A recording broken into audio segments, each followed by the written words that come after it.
자, 만약에요, 미국 대통령이 자기 나라, 자기 땅에 군대를 투입한다면 어떨 것 같으세요?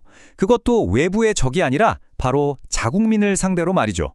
이게 무슨 영화 같은 이야기냐고요? 글쎄요, 1807년에 만들어진 아주 오래된 법 하나가 이걸 현실로 만들 수도 있습니다. 오늘 우리가 제대로 한번 파헤쳐볼 주제, 바로 내란법입니다. 바로 이 한 문장이에요. 주지사가 못하면 우리가 한다. 한 전직 대통령이 툭 던진 이 말이 무려 200년 넘게 거의 잊혔던 논쟁에 다시 불을 붙여버렸습니다. 아니, 도대체 어떻게 한 사람의 말이 세계 최강의 군대를 미국 도시 한복판으로 불러낼 수 있다는 그런 무서운 위협이 될 수 있는 걸까요? 자, 그래서 이 현대적인 위협의 실체를 제대로 보려면 시간을 좀 거슬러 올라가 봐야 합니다. 이 논란의 중심에 있는 법, 그 뿌리가 대체 어디서부터 시작됐는지 같이 한번 따라가 보시죠.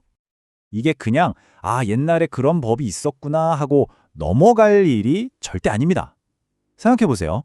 지금과는 완전히 다른 시대에 다른 목적으로 쓰인 법이 21세기 민주주의의 심장부를 흔들 수 있다는 거잖아요. 이건 정말 근본적인 질문을 우리에게 던지는 겁니다. 자, 그럼 도대체 이 내란법이라는 게 정체가 뭘까요? 이렇게까지 막강한 힘을 가졌다는 이 법, 지금부터 하나하나 제대로 뜯어보겠습니다. 그러니까 아주 간단히 말하면 이 법은 대통령한테 거의 국가 비상사태 총책임자 같은 역할을 주는 거예요. 미국 당 안에서 법 집행이 안 된다 싶으면 군대를 동원할 수 있는 권한을 주는 거죠. 정말 최악의 가장 극단적인 상황을 대비해서 만들어진 그야말로 엄청난 권력이라고 할 수 있습니다.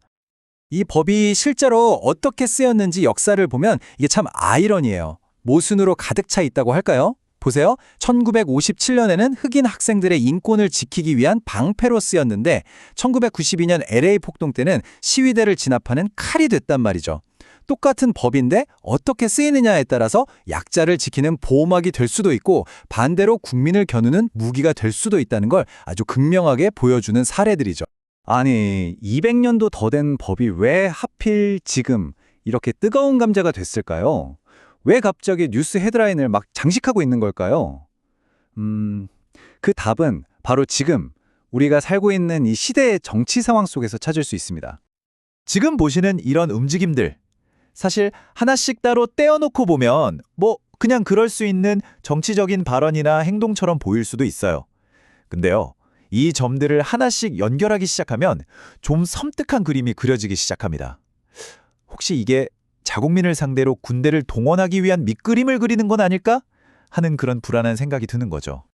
진짜 위험은요, 바로 이 법조항의 애매모호함에 있습니다. 특히 불법적인 방해라는 표현. 대체 불법적인 방해가 구체적으로 뭘까요? 어디까지를 그렇게 볼 수 있을까요? 기준이 없어요. 이 모호함이 대통령에게 이건 위기 상황이야 라고 스스로 판단할 수 있는 어마어마한 재량권을 줘버리는 겁니다. 이건 정치적 목적을 위해서 얼마든지 악용될 수 있는 아주 위험한 법적 허점이라고 볼 수밖에 없죠. 자, 그럼 여기서 질문이 생기죠. 이 내란법. 과연 사회 질서를 지키기 위한 마지막 보루, 필수적인 도구일까요?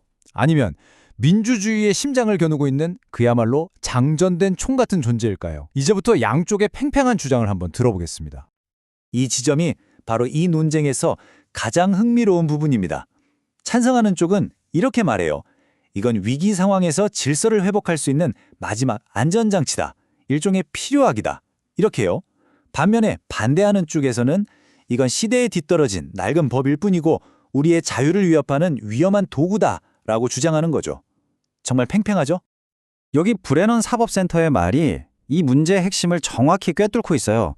진짜 문제는 법이 존재한다는 사실 그 자체가 아닐 수도 있다는 겁니다. 문제는 뭐냐? 바로 그 법의 남용을 막을 안전장치가 너무나 부족하다는 거죠. 제대로 된 견제장치가 없다면 이 강력한 법은 언제든지 독재 도구로 돌변할 수 있다는 아주 날카로운 지적입니다. 자, 그럼 정말 아무런 안전장치가 없는 걸까요? 그냥 대통령 마음대로 다 할 수 있는 걸까요? 다행히 그렇지는 않습니다. 이 질문에 대한 답을 찾으려면 우리는 이 법 하나만 볼 게 아니라 미국 민주주의라는 더 큰 틀을 봐야 합니다. 다행히도 미국 민주주의 시스템은 애초에 이런 종류의 권력 남용을 막기 위해 설계됐습니다. 사법부가 그건 위법이야 라고 제동을 걸 수도 있고요. 의회가 감독하고 언론이 감시하죠. 또 대통령 임기는 제한되어 있고 군 지휘관들이 불법적인 명령을 거부할 수도 있습니다. 이렇게 어느 한 사람에게 권력이 쏠리는 걸 막기 위한 견제와 균형 장치가 곳곳에 있는 겁니다. 하지만요, 이런 눈에 보이는 제도보다 어쩌면 더 교묘하고 위험한 게 있습니다. 바로 이런 악순환의 고리예요. 정치 지도자들이 자극적인 말로 사람들을 선동하면 사회 전체에 불안감이 퍼지겠죠. 그럼 사람들은 점점 더 분열되고 정치적인 양극화는 극에 달하게 됩니다. 결국엔 서로 대화하고 타협하는 것 자체가 불가능한 지경에 이르게 되는 거죠. 이게 정말 무서운 겁니다. 그리고 이 내란법을 둘러싼 논쟁은요, 민주주의란 무엇인가? 라는 아주 근본적인 질문으로 돌아오게 됩니다. 그리고 우리 모두에게 정말 어려운 질문을 던지죠. 질서를 유지하는 것과 우리의 자유를 지키는 것, 이 둘 사이의 아슬아슬한 경계선을 우리는 어디에 그어야 할까요? 이 질문에 대한 답을 찾는 과정이 바로 한 사회의 미래를 결정하게 될 겁니다.